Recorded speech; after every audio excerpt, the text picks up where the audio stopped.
Hi, my name is Cary Silberman, and I'm an adjunct professor of law at Silicon Valley University Law School.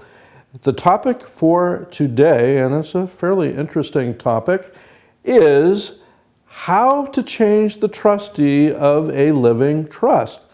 Now, this could come up fairly often. Let's say that you had designated a trustee who you thought was trustworthy or who you thought would carry out your wishes, and it later turns out that the problem develops a drinking problem or a gambling problem, or maybe even ends up being incarcerated or passes away. There are many possibilities that you might consider changing the trustee of your living trust. Again, this is not a difficult thing to do, but you want to make sure that the wording is done properly so that you don't vitiate or wipe out your intent relative to the rest of the living trust. It's a good idea to have a lawyer redraft the new document and, first of all, make sure that you have permission from the new trustee before you add them as the replacing trustee.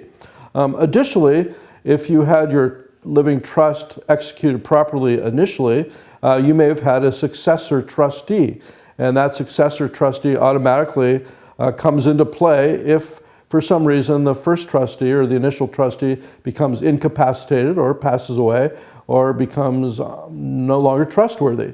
It's not a very difficult thing to do.